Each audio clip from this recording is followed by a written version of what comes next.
Hello, everyone. This is Ursula with Black Girls Getting Their Shift Together.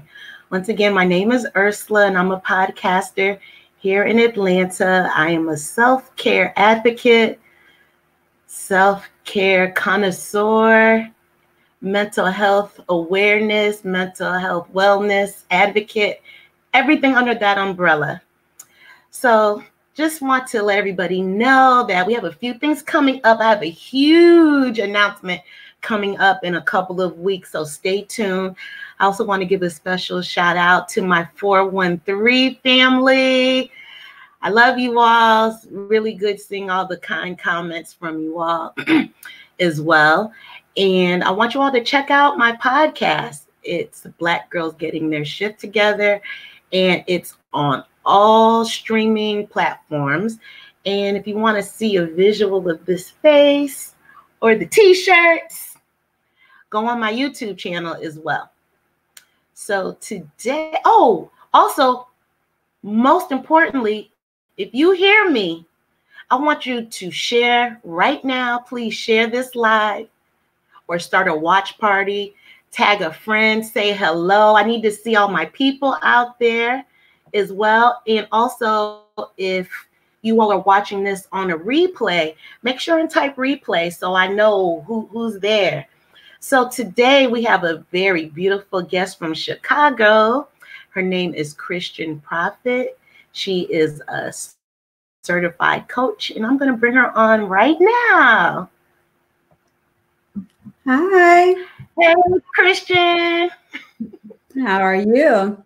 I'm well. How are you, love? I'm good. Good. So everyone, this is Christian Proffit, and I'm going to read a little about Christian. First of all, Christian has a book. We are going to do, you know what? This is a dual stream today. We're going to review this amazing book that she wrote, but also the message that comes with the book. So I'm just going to read a little intro. Why Christian Speaks, and that's the name of the book. It's a true story based on the author's life experiences as a young girl growing up in New Orleans, sharing her early journeys through sex, drugs, and hopelessness. Christian walks you through the horrific trials, and it was horrific. I read the book. It was tough. Horrific trials that she experienced beginning at the tender age of 12 years old. This story is her living testimony to the world, showing that you can overcome even the darkest days. The purpose behind every page is to inspire and empower you to see how you too can endure hardships and pain and still prevail. With a little faith, anything is possible. And Why Christian Speaks can be an inspiration to all. Christian, did I leave anything out about you, sis? No, you covered it. So I want to let everybody know how I met Christian as I'm going through Instagram. Christian, tell everybody what your Instagram page, the name of it. Christian Proffit Coaching. Right. So she has some pretty dope posts, and a lot of her posts has resonated with my soul. It made my soul vibrate. And so I reached out to Christian. I reached out and we had nice dialogue. And then she told me about her book. And the book was something else. I read it. You sent me the link, and I think I got the book 2 days later. It's on Amazon, everyone. So that's how we met. And so my motivation for this show is that everybody grows up with different childhood traumas, but Christian is living proof that you can withstand the fire. You just have to put the work in. And you look at her angelic face, what we're about to talk about, you have no idea. What are your thoughts on that, Christian? You said put the work in. It takes a lot of work that you have to put in order to get through, overcome what you've been through. So Yeah. overcome what I've been through. So may I give my mini review of the book? Absolutely. So I just want to let everybody know I'm going to start with the end of the book. The end of the book, I will tell you, Christian, chapters 12 and 13. Well, actually, 1 through 11, I was like this the whole time. Oh my God. But when I got to chapter 12 and 13, I literally had a big smile, as if my smile can get bigger. My smile, it really made my heart smile. So it was good. So the beginning of the book, just to let everybody know, this is what got me in the first chapter. So Christian was going to dinner with her boyfriend at the time. And she was underage. She was 14, and she's describing what a hottie she looked, because she looks like a hottie now. So she's describing how her hottie 14-year-old self looked. And then it was revealed that her boyfriend at the time was 24. Yeah, and it was consensual between both of them. And they ended dinner. They had their cocktails, and they went to the car. And these guys pretty much seemed like it was a carjacking, and they put the gun to her head and bow, shot her in her head. Her head bounced on the cement, and she said she saw the people's feet under the car, and that's when you had me. Yeah. So I talked enough. So can you give everybody the motivation? Well, no, look further back. Like, tell everybody how you grew up, like in the beginning stages of it. Okay. Like you mentioned, I'm from New Orleans, and both of my parents were drug addicted. So we were between living with, and my dad, for the most part, he wasn't there. He was actually in Chicago. Mm-hmm. So my mother was on drugs. We ended up living with, we got kicked out of everywhere that we lived. So we ended up being with my grandmother. And question, what kind of drugs was your mom on? Crack. Okay. So we had to grow up. We grew up pretty fast. I had a best friend at the time, and I would go by her house all the time, maybe every weekend. And one, how everything started from the book, because everything was just always bad growing up. Yeah. No lights, no water. We were I put in the dirty kids in the classroom. We didn't have to take a bath. We never took baths. We would get teased. We didn't even have to go to school. We did not have to go to school. So, roll around to 12, because at the time I was 12 when I met him.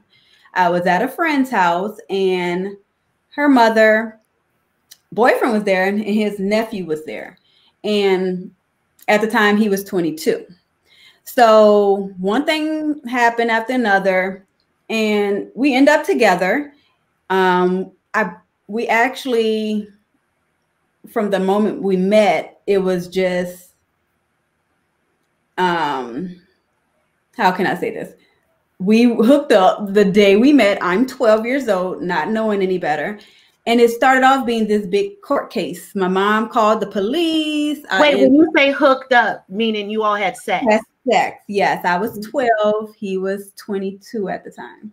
So my mother found out, and we went to the hospital. She made this big to-do. But then she found out he was a drug dealer. And then everything became okay. Everything became okay. And that's when it all started with men. Just men. She noticed that my sister as well, but I'm gonna just keep it about me. She noticed that attraction that was there from men. So she used it to her advantage.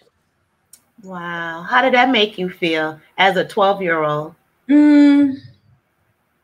don't know. I think at the time, because I thought I was in love, I was probably just, I do remember being a little embarrassed because it did get back to school, you know, some type of way. I don't know how it got back to school, but I was teased because my mom was letting me whatever with these men for drugs. Everyone knew.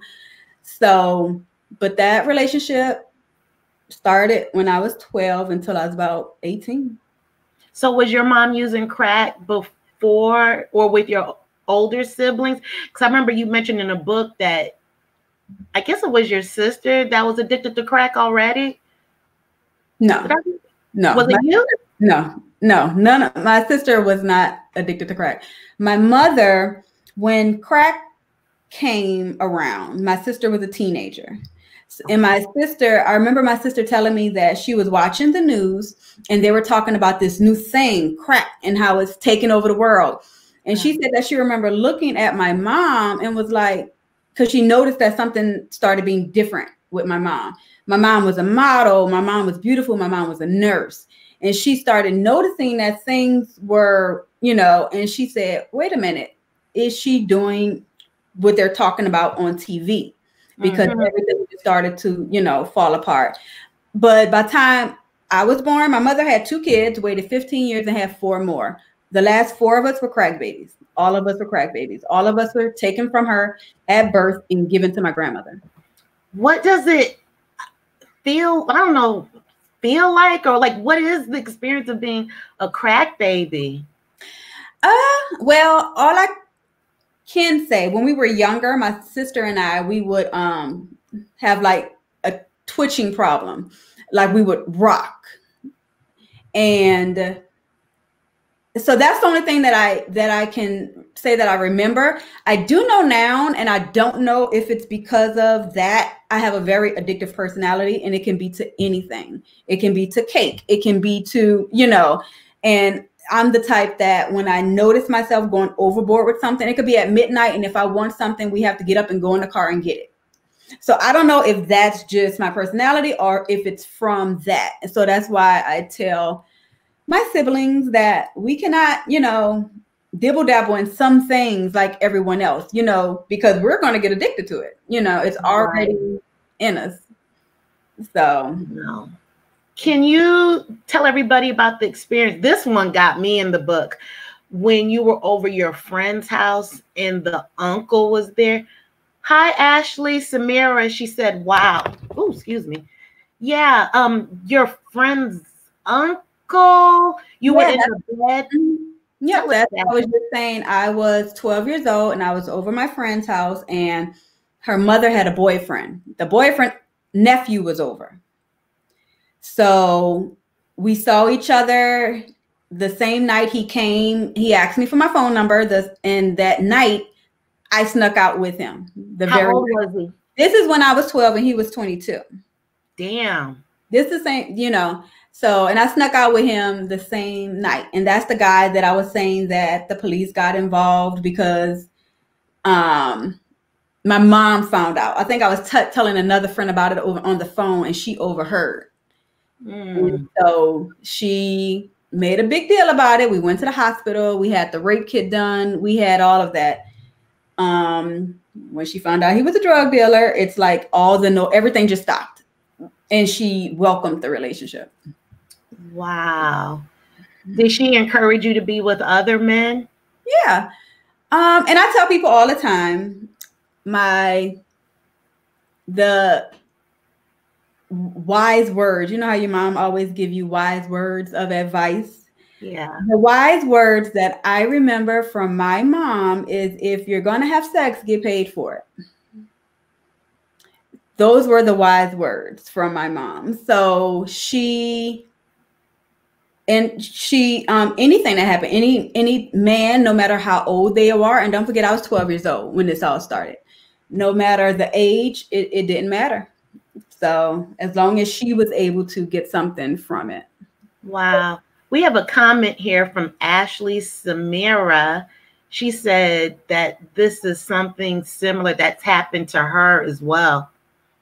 Wow. Ashley, if you can type in the comments how old you were when all that happened. So, Christian, oh, by the way, Christian, everybody, I had to do some research. Her name is Christian Proffit. That is really her name. That is her legal name. Yeah.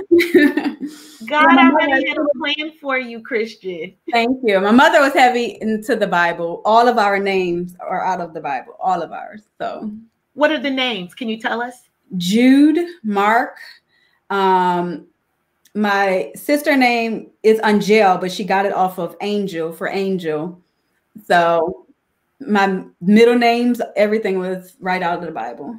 Really? Mm-hmm. So how did you lose your virginity? Or do you remember like the experience, or was that through your mom as well? No, it was the night that I met my friends. Yeah. That was the boyfriend's nephew, her mom's nephew. And I snuck out with him that night, and he took me to his house. And I lost my virginity that night with him at his house. And when he brought me home, he brought me there the next day. Everyone knew, like my friend knew, her mom even knew. And when all of this happened, because I think the next day I went home, and I think I was telling another friend on the phone. So that's when my mom overheard it, and she was going crazy. So that's when I hurry up and I called everyone. My mom knows. And my friend was like, her mom said, well, act like I didn't know. So I act like she did not know. He actually, because I told him as well, he told me to go to the store and get a dish so that when they do the rape kit, nothing comes back. So I did it. Like he said, I went to the store, I got a dish. So when we went to the hospital, nothing was able to come back. Wow. And I don't know, in conversation, I don't know how it came out he was a drug dealer, but once my mom knew that, everything stopped right then and there. Everything was dropped. Everything was, ignored if the police tried to reach back out. Wow. Do you think your mom had sex with him too? Someone said that. I don't know if they were trying to hurt my feelings, but I was one of his ex. We were arguing one day, and she said that. She said, even your mom had sex with him. So I don't know how true that was, but it was said.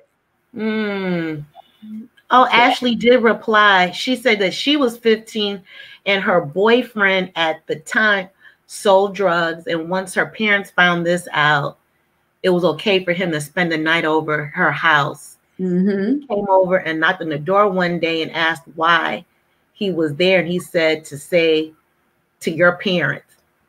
And once he talked to my dad in the back room for a minute, my parents closed their door. Oh, wow. And for the first time, he was able to sit on my couch and watch TV. Then he was able to start spending the night. Wow. Mm-hmm. Wow. Mm-hmm. Ooh. So what were some experience? Did your siblings, your sisters go through anything similar? Yeah, all of us, we were,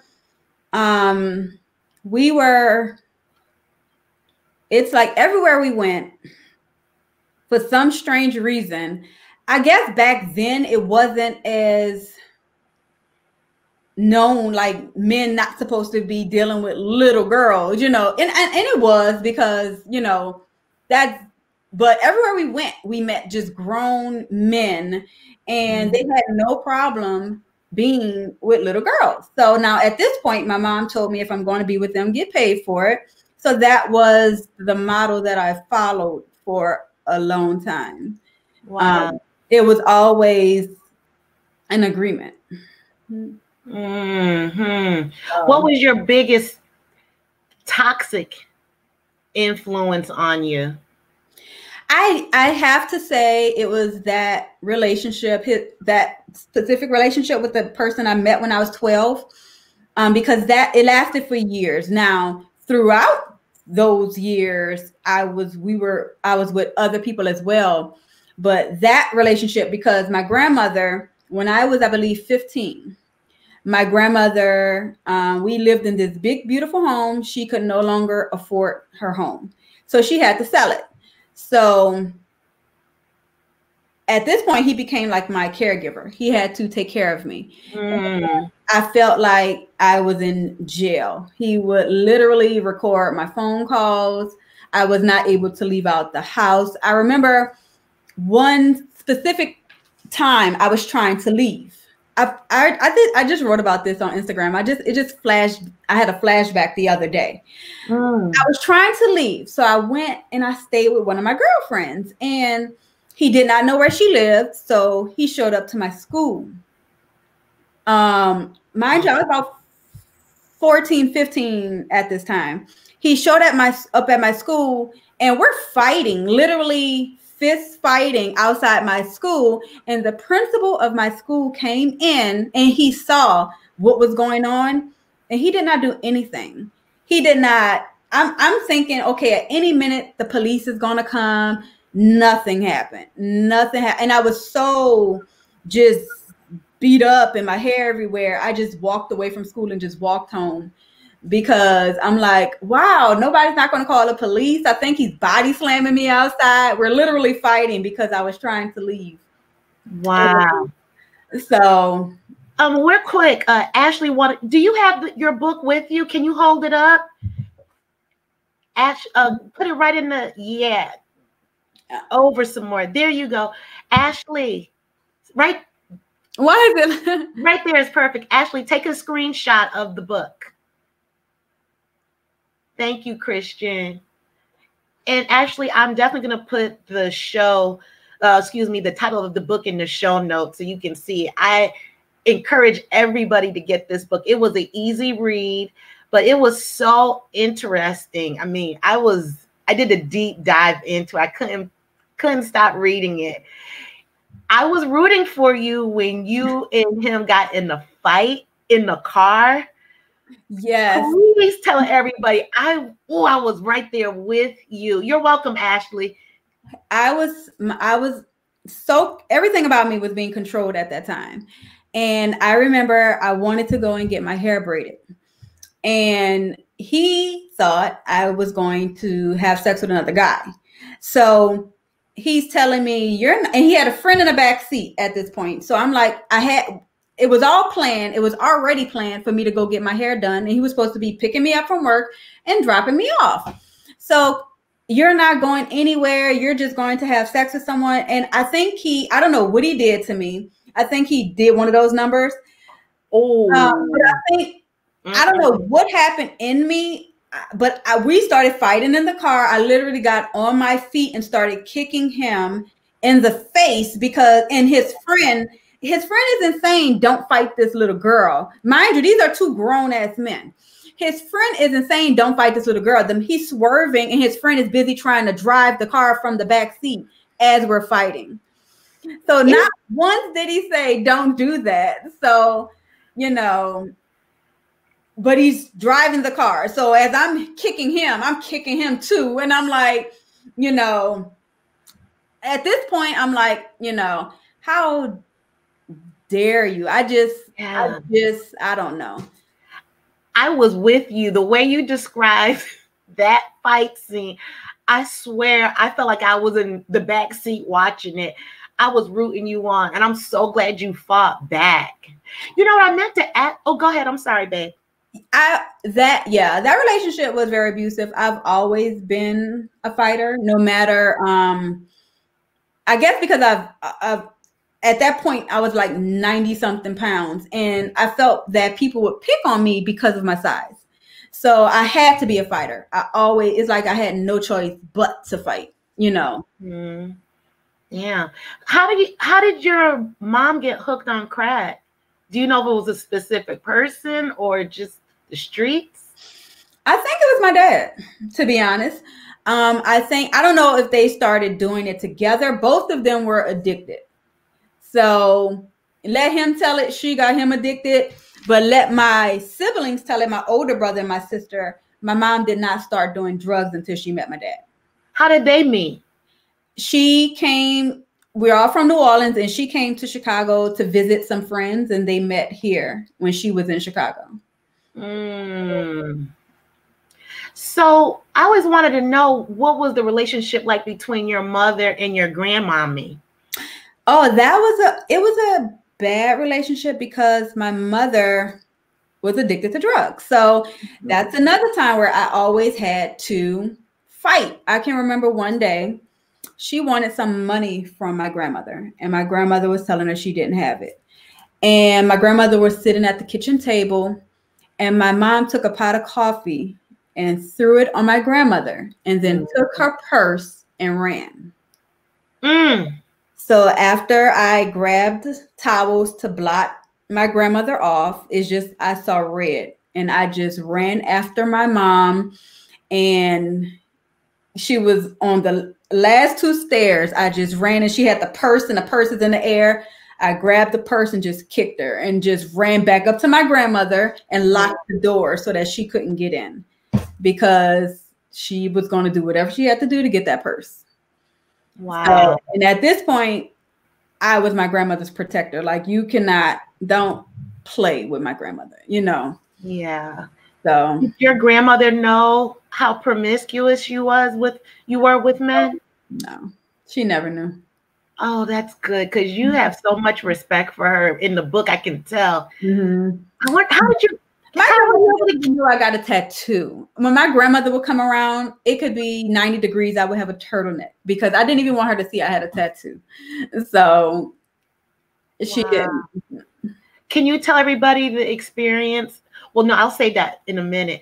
What really made me sad was when I read in the book with your younger brother, when your mom told him, well, you're a man of the house now, or like you got it. And that was just the end of it. It just seemed like she just left everybody to the streets to just fend for themselves. That was really sad. I always say we were raised by wolves. We were raised by the streets. And I do know that my thought process on a lot of things is wrong because I was raised different, you know.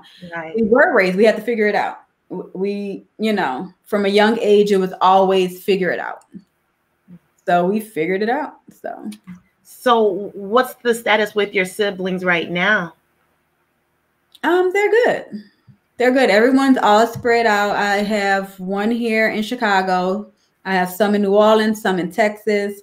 They were all, most of them was in New Orleans, but when Hurricane Katrina happened, some of them end up in Texas because of that. I have one in New York. So everybody's just all over the place. But we are we're in contact, but everybody's just spread all out everywhere.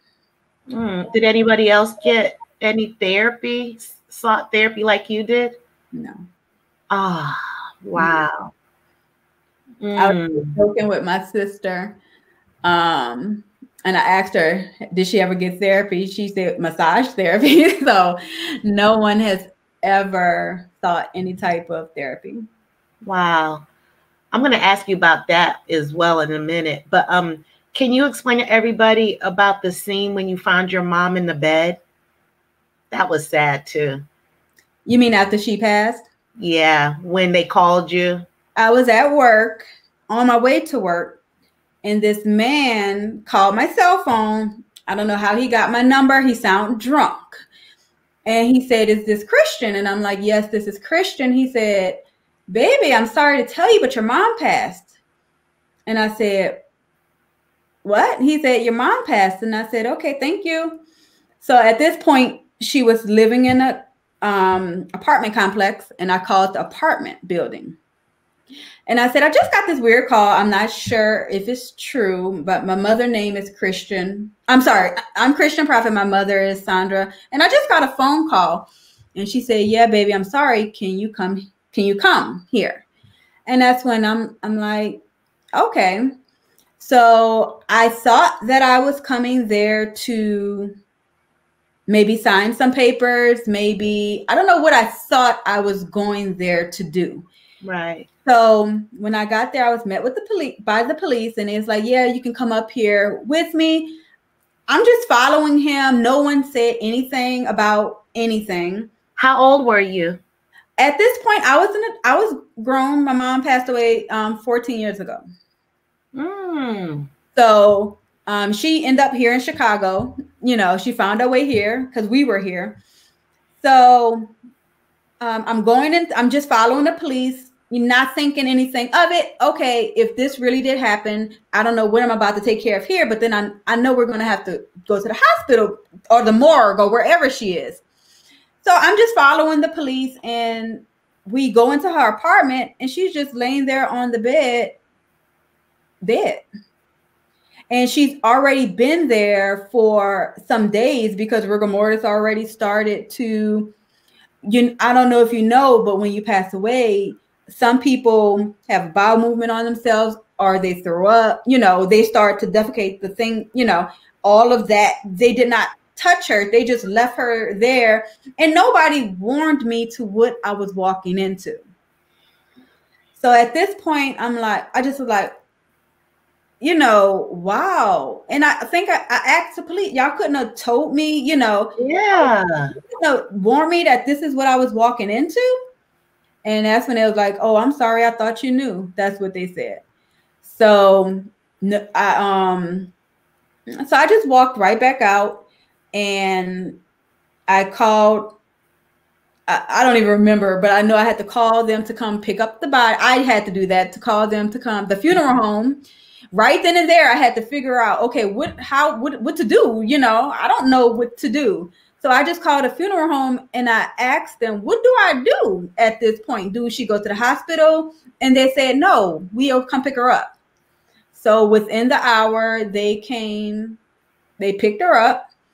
And after a day up, I just went in her apartment, and I just grabbed little like notebooks and just things that my siblings may want. And that's when I just left and never went back. I let them deal with, the apartment and all of that.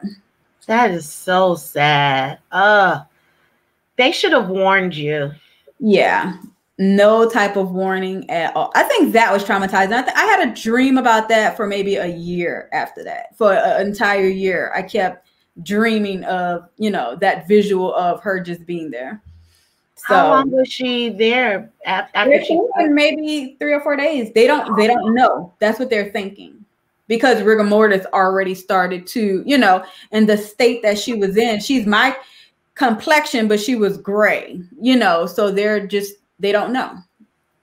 That is so sad. Mm-hmm. Is your dad still alive? Mm-hmm. He lives in Vegas. How's that relationship? That relationship is great. My dad is like, well, I don't even want to say this now because he has such a bad rep now, but my dad was always like Bill Cosby on the show. Yeah. That's how my dad was. And I kind of felt bad because we took a lot of our anger out on our mom. Our dad was able to get clean from drugs, but she was not able to get clean. So when I was 18 is when I moved here to Chicago, because this is where my dad lived. So I believe about 2 years before, he came and he just took my little sister and my little brother. And he wanted to take me too, but I was in this relationship with this guy that I thought the same guy, Yeah. And I didn't want to leave that relationship. So my older brother said, well, if she stays, then I'm going to stay too. So we stayed here. But then like when I graduated high school and he came to my graduation, we just all came back to Chicago with him. And that's how we left New Orleans and ended up and came to Chicago. It's interesting how you all had anger with your mom, but not with dad. If that was the thing, if you all thought that he's the one that got her hooked on crack. Well, we didn't realize that until we were grown. Oh. But the parent that's there, the parent that's around, that's the parent that always get you can't take it out on, dad's not around, but I could take it out on mom. And we were so excited and a lot of people go through that, because I see that now, like women where the dad is like an absentee father. And when he comes around, the children, they light up to see him, but they treat their mom, the one that's really theirs, bad. So we didn't realize that until we were older, how we used to treat our mom because we were angry at our dad. Right. Did your dad ever remarry? He did, twice. How do you get along with your stepmoms? I'm good. We're good. Oh, that's good. Did you see them as a mother surrogate or just no? You're like, no. No. But we're good, but we never had that type of bond. Right. So can you explain how your college years were and how did your childhood spill over into your college years? Which that's the funny part. We never went to school. We joke around. We don't even know how we learned how to read because we never had to go to school. It got so bad, like for my senior year, they were not going to let me pass because I didn't go to school enough days to pass. So my dad called the school and told them that I was homeless, and that's how they were able to let me go across the stage. But throughout my entire life, we never had to go to school. And I always hated school because we were bullied. We were the dirty kids.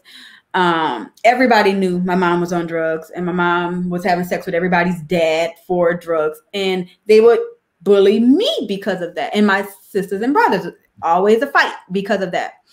So when it was time to go to college, I don't know if a switch was flipped. I just loved it. I loved it. I dove right on. I'm a nerd. I love to read. I love to learn. I go through so many books. I educate myself on everything. So I don't know when that transition started, but college was great. Now that those promiscuous ways followed me. In which kind of way? It was the way of, if you're going, I've been in 4 serious relationships. Everyone else, it was some type of to me, a business deal. You know, you want to be with me, you want me on your arm, you want to take me, whatever the case may be, you're going to have to pay. And they were okay with it. So those type of ways, if followed me for a long time. And that's how I ended up in therapy, because I'm like, oh, I don't want to continue being this way. I don't want to continue thinking the way I think, when it comes to people in general. And that's how I ended up in therapy, because I wanted different for myself. I wanted my thought process to be different. I wanted to reset the way that I was thinking, because at some point I'm like, this isn't healthy. Everyone was guilty until proven innocent. Every situation I was trying, what can I gain from?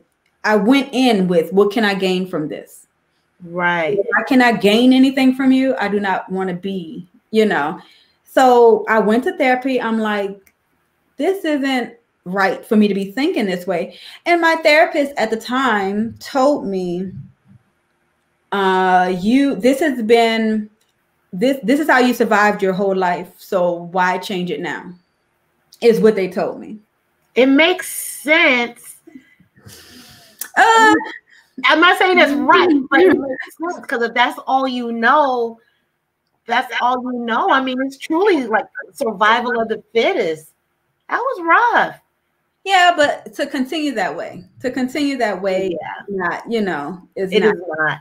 But I have a question to ask you. Back to college, did any of your girlfriends follow suit with you being promiscuous?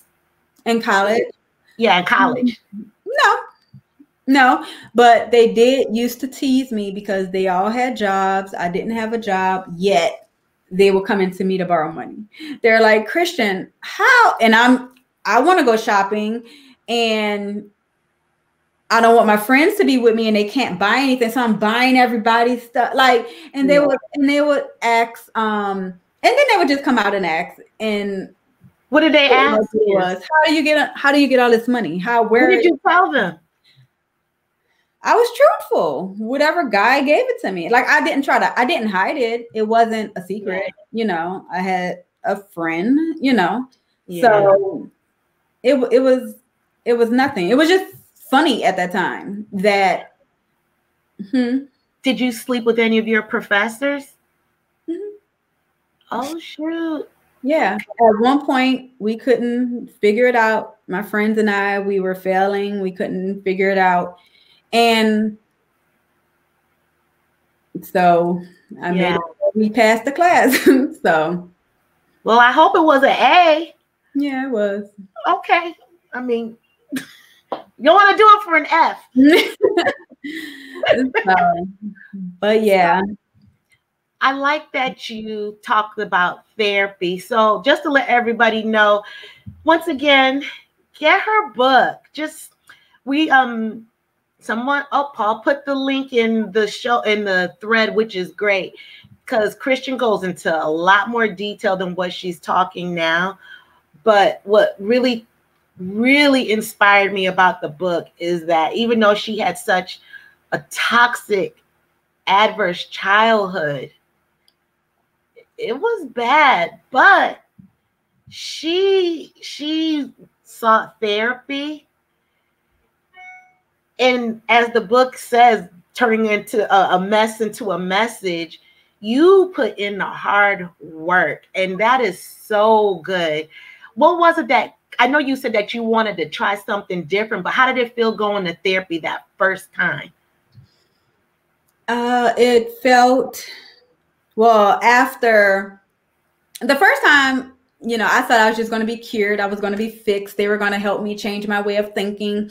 But once they told me, basically, you survived living this way, why stop? You know, it was actually a man, and he said, I wish I could, you know, be that way. And he was like, why change that? You were able to survive, you know. So I went to him a couple of months, and then I'm like, you know what? I don't think this is for me, because I wanted something different for myself. So that's when I started diving deep into personal development. I ended up getting another therapist, and but just personal development and just trying to work through, you know, my ish so that I am able to help others. Now, the way the book got started, I used to work at a clinic, and we would have girls come in to do their internship. About every 3 months, a different group of girls would come. And every time someone came, they were going through something. And I would talk to them about it. And they would all tell me, how do you know? You don't look like you've ever been through anything. So that's when I would tell them some of the things that I've been through. Like, I get it, what you're going through. And they would look at me and they would say, wow, you don't look like you've been through that. And I asked them, what does a person look like that's been through something? Yeah. And I heard it so many times. You need to write a book. You need to write a book. So when I was in therapy one day, he asked me something and I couldn't remember. So he's the one he said something like, won't you write it down? Like, when you get a memory, just write, because I would get flashbacks, like post-traumatic stress. I would get flashbacks of things that would happen as I was young. So I started writing them down, and then I just took everything I wrote down and I put them in the book. So everything in the book is true. Everything. Yeah, it's too graphic for it to not be true. And it was so well written. It really was. That's impressive. You know, I'm always impressed with writers, any kind, because my brain is literally all over the place and I see the sparkly spot on the wall, but your content was so focus driven and it was so vivid, like that car ride with the fight. I literally felt like I was in the back seat watching it. So kudos to you for the very well written book. Very impressed. Thank you. So I asked you before about a toxic impression that you had. What was something positive that you got out of therapy? Out of therapy? Or just out of okay, I'm not going to even think, I don't think this was from therapy. It was from when I started diving into personal development. And I started realizing that things that I've been through, my mom, because at one point I was even angry with my mom. Everything, I try to learn from everything. I try to, no matter how bad the situation is, what did I take from that is my philosophy now. No matter how bad my upbringing, what did I learn from that? What did I learn that benefits me now? So am I going to focus on all this bad stuff that I can't change? Or am I going to focus on what did I learn from that experience? So that's what I try. Anything I go through, anything, it can, even today. What did I learn from that? Yes, it was bad. Yes, it was horrible. But what did I learn from it? And I try not to regret anything. It could, okay, this bad thing happened, but I learned from it. So, and I try to teach that to people. What's one of your biggest lessons that you learned? And I know you said you didn't regret anything, but is there, even if it's a tiny regret, what are both sides? I regret not having a childhood, but I think that I now live through my children. So I think I'm more excited about their birthdays than they are, because I get to be a kid again through them. Yeah. So when it comes to a regret, just not having a childhood, not knowing what that feels like. Someone told me something before. I was asking someone how to cook something. They were like, you remember when you would be in the kitchen with your mom? No, I do not have that experience with being in the kitchen with my mom. No, I never went through that. So things like that I regret. Wow. Everyone, what I'm taking away from listening to Christian, she said that she went to therapy for a couple months, but the key is she still went again and she found a therapist that worked for her. So even though she was in the process of the healing or even in the contemplation phase of it, she still didn't quit. I think some people, and I've been there too, so it's no judgment, just one therapist and it wasn't a good fit. And it took me a while to go back, but I stopped, but I still kept going and found someone that was a great fit. And I think once again that's very courageous of you to continue to go and find someone that was a good fit for you. Yeah, I think that people need to know that therapists, they're not like one size fits all. You do have to find one that's for you. Don't stop. I hear people say, I went to therapy, that didn't work for me. Okay, try again. Get a different, I think some people say when it doesn't work for them, this is just my opinion, that sometimes the work is it's hard, and you're literally ripping off these scabs of pain. And sometimes you don't want to face it. And it's just easier to quit. Very true. Very easy. Very true. I think you have to want it. I think when it comes to anything, a lot of people, you have to be tired enough. You have to be broken down enough. Some people, they know that they're tired. They know that they need to make a change, but I think you have to be broken in order to say enough is enough. I need to fix this. What was your rock bottom? I didn't like the way I was. I didn't like my thoughts. I did not like being. I remember once I was going to work and I think this guy asked me, why are you always so angry? And for some reason, and he said it in a joking way. He wasn't even serious, but something clicked when he said that to me. I'm like, I am angry. I am, because I feel hot. I feel just angry. Yeah. And then right after that, I'm like, and he doesn't even realize what he did. He just like, why are you always so angry? Why are you always so mad? I'm like, I am, right? I am. And that's when I'm like, I need to change this. I don't want to be angry. I don't want to walk around mad and, pissed off. Like, who wants to live that way? So. Exactly. What was your biggest takeaway from your work on your personal self-development? That we're only responsible for ourselves. I think once people, and our thoughts, how, the story that we put behind things, and we are only responsible for ourselves. I think one of the big things that people do, especially when they're in a relationship, it doesn't matter. It could be your mom, your significant other, your kids. You want your whatever is based off of them. So You can only be responsible for yourself. You can only be responsible for how you show up. You have to save yourself. You know, so many people are waiting for someone to save them. No, save yourself. You know, get to know yourself, court yourself, take yourself out, love yourself. Stop waiting for someone else to do it. Can you give someone an example on how they can love themselves? An internal factor, not based on an external, but internally? How to love yourself. Or what worked for you?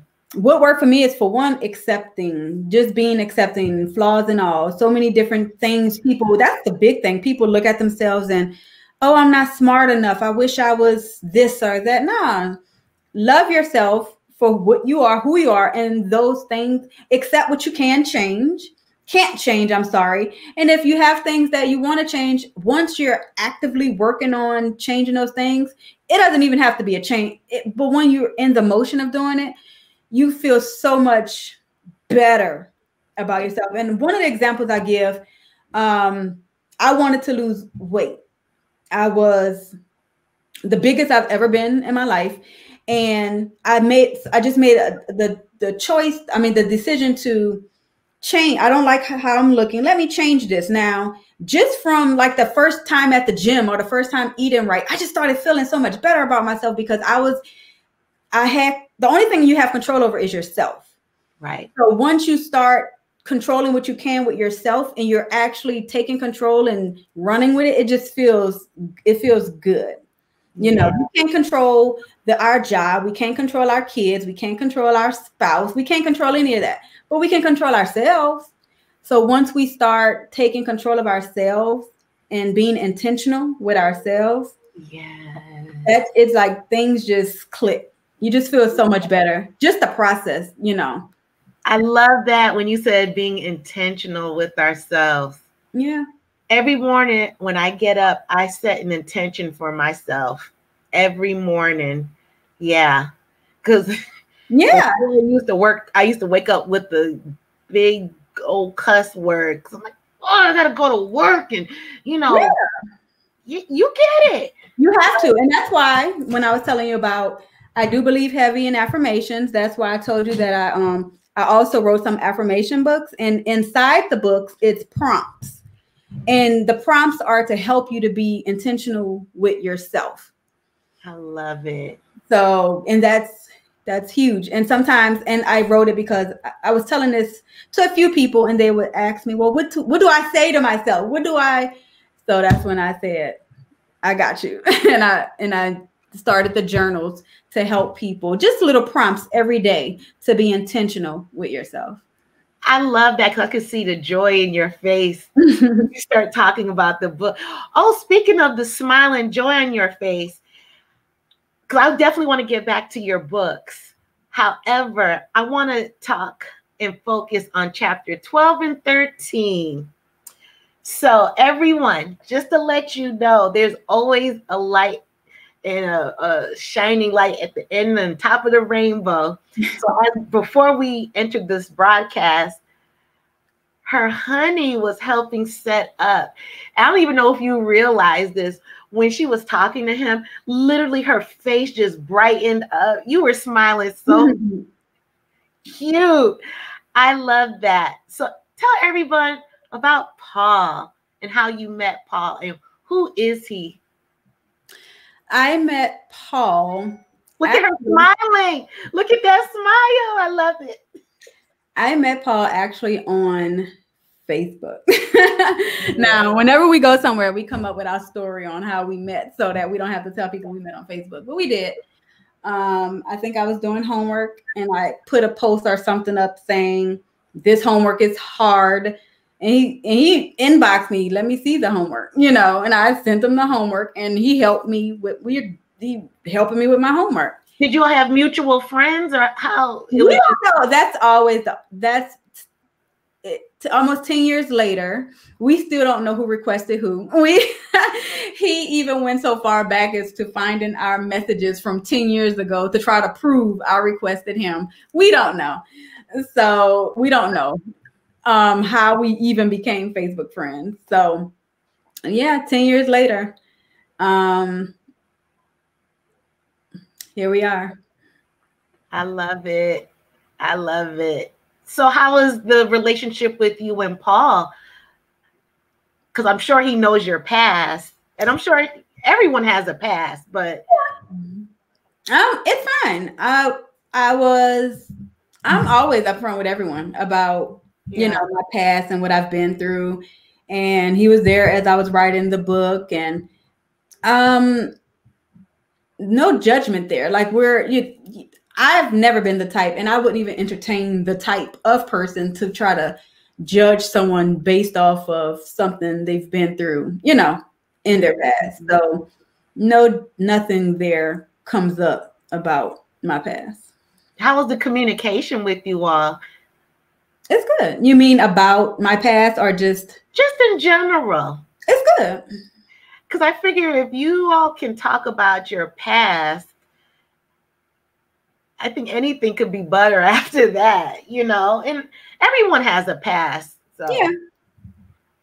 Everyone has a past. So that's never, you know, the only times it come up, because even today, I'm still triggered by things that has happened in my past. Like what? I cannot. Oh, just the other day, we ordered pizza and I fell asleep and I did not get a chance to eat that pizza. And then I remember a time when my dad's wife at the time drugged me. And I remember not. Wait. She drugged you. She gave me, because I've always been very, very skinny. And I told her I want to gain weight. And she said, I have pills to make you gain weight. And I said, oh, great. Can I have a pill? So when this pizza comes, because my dad ordered pizza, I want to just be able to eat so much so that I can gain weight. And she gave me a sleeping pill. So I remember my dad yelling at her, what did you give her? What did you, because I'm passed out on the sofa. He's like, what did you give her? And she said, I made a mistake and gave her the wrong pill. So, but for some reason, when I woke up, that popped in my head, like I didn't get a chance to have the pizza. But why? But it brought back that memory. And I'm like, yeah, the weirdest thing just came back, because things that I don't even remember, the smallest thing can trigger it and bring it back. So yeah, triggers are real. Yeah, they are. They are. It is what you do with it, or do you continue to go on in life being triggered, or I should say being triggered and not having the coping skills. Exactly. Because you cannot control being triggered. You can control what you do with it afterward. You know, are you going to allow it to continue and allow you to be angry, or are you going to work through it? You know, so that's the difference. You cannot control being triggered. Not at all. Not at all. So can you hold your books up? They're both of your books. Hold it up. It's 3. This is my memoir. Hold right there. Everybody take a screenshot of it. It's Why Christian Speaks, Turning My Mess into a Message. And then the 2 affirmation books, I did one for him and one for her, a male and a female. Okay, hold the female up. Oh, the female? Yes. Bring it a little closer. Okay, everybody take a screenshot of it. Okay. And so one is feminine affirmations and the other is masculine affirmations. Perfect.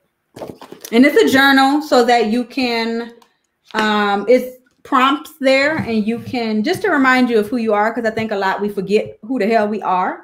So these journals are just a reminder. It's prompts to remind you, you know, who you are, and it allows you to just, you know, go down memory lane. Like, yeah, I did do this, didn't I? You know, so that was what that was about. So is there going to be a part 2 to your memoir? I don't think it's going to be one to the memoir, but I am in the works of writing other books, but it's not a part 2. Okay. Well, we're going to stay tuned to that one. Okay. But we're going to start wrapping it up because we're already at an hour. Okay. But I would like for you to leave a good mess. Oh, here it is. What would be your final word on people who have lived with mess? How can they turn it around to have a great message as yourself? For one, I say talk about it, because I didn't even realize I had a message until I started talking about it.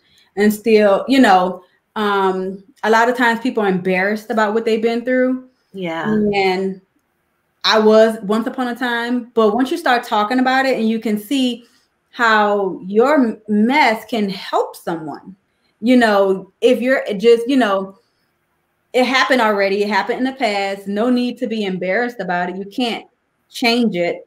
And if you don't want to talk about it, getting it out some type of way. If a therapist, a coach, write it down in, you know, your journal, burn it after you write it down, but get it out, because keeping all of that stuff in you, that's not healthy. That's not healthy. So get it out some type of way and try to use it to help someone else. Absolutely. Ashley, she just posted that she agrees and that this is a great message. See? Yeah. That's what this is why I do this podcast. Because if 1 million people listens to it, that is great. But if one person gets the message and it touches them and their soul vibrates, then that's what's worth it. That is it. One person, that's all, you know. Oh. Let me touch one person. God bless you. Thank you. Any other parting words? Anything else any seminars coming up? If you can tell us your Instagram again, just give us everything. My Instagram is Christian Profit Coaching. I do offer one-on-one coaching. You can hit me up, DMs on Instagram. These books, all 3 are available on Amazon. My book and these affirmation journals. Yeah. And that's pretty much it. Everything I do is to try to help people, someone out there. So I hope everybody heard that she is a certified coach and she is very good about returning her DMs, because I was sliding in those DMs like, was I or was I not?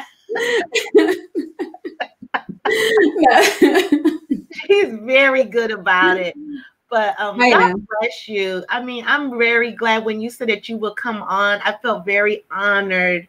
Thank you. Very honored, because I don't know, it's just something about you. Just, I don't know, just something about the way you post. And then remember when I talked to you when I was at work, I was so excited. That was nice. Yeah, we had a great conversation. I knew instantly. I was like, oh, I hope she says yes. I hope she says yes. And she did. Yes. So, and Ashley said that she will definitely like her up. That means she's going to follow you. Ashley, slide in her DMs. Slide in her DMs. But the last message that I would say is that I agree with what you said about letting it out, whatever it is, to let it out. Oh, she said she's going to be looking you up. Okay. Good. That's what we want. But yeah, I feel it's very courageous for anybody to look in their past and just work through it. Whatever those thoughts are, extremely courageous, and to let it out, because when you don't, it's like a pressure cooker. No, better yet, it's like a barrel of water, and one drip at a time, and that can go on for years or weeks or months. And it'll be that one last drop of water, and all the water is going to come out of the barrel. Exactly. That's when you explode. Exactly. Right. That's when you explode. And that everyone's childhood, no one is unique. I think, everybody goes through it. It's just trauma is trauma. Yeah, exactly. Exactly. And a lot of people don't even realize that they've went through trauma. So I Can think you say that again, please? a lot of times, and I get a lot of messages about that. People ask me, well, was this trauma or was this trauma? What did, and so I have to break it down before it, sometimes we go through things and we don't even realize it's wrong until we're older or looking back on it. And we don't realize how it molded us to be, how we are, how we show up now. So whenever someone is going through something, you have to dig deep sometimes. You have to dig deep and figure out, why am I this way? Why does that bother me the way that bothers me? It's from something. It's from some type of trauma, mostly from your childhood. Right. But we hear it a lot. Oh, that's just tough love. And no, I was just having that conversation, no. Ooh, so. Maybe I'll invite you. Maybe you'll say yes again. We could talk about that. Yes. Yeah, it needs to be talked about. Absolutely. Ashley wanted you to repeat your Instagram again. Christian Proffit Coaching. So just my name with coaching at the end. Christian Proffit Coaching. So Ashley, definitely go on the podcast, Black Girls Getting Their Shift Together, or go on YouTube. I will definitely put all of Christian's contact info. Other than that, I'm just glad we had this conversation. I hope you will come back again. You're welcome, Ashley. Hope you will come back again and absolutely keep up the good work. It's some good stuff. Having me. Keep healing people one page at a time. I will. I will. Stay on for me. Okay. All right, everyone. Thank you so much. Remember, turn your mess into a message. You're living proof. You're looking at two women right now. We have a message, and we've gone through some mess. Thank you, Paul. Paul is posting as we go. I love it. See, that's a good partner. That's what I'm talking about. But yeah, everybody just keep pushing. I love the message that she said was she didn't quit. Yeah. Just keep going no matter what, and not to let your past dictate what your present and or future is. Absolutely. Mm-hmm. Yes, God made us all perfect. No quitters here. No you all have a good night. Right. And if you think of any topics, let me know. We're coming up to a close of season 1. Have a very special guest. The last day of season 1 will be on Thanksgiving, but I have sprinkled a couple of bonus episodes in between. So good night, everyone. Journey well. Oh, and tune back in tomorrow at 3 p.m. We have the lovely Linda Gamble, my mentor, one of my many mentors. All right, everyone. Good night.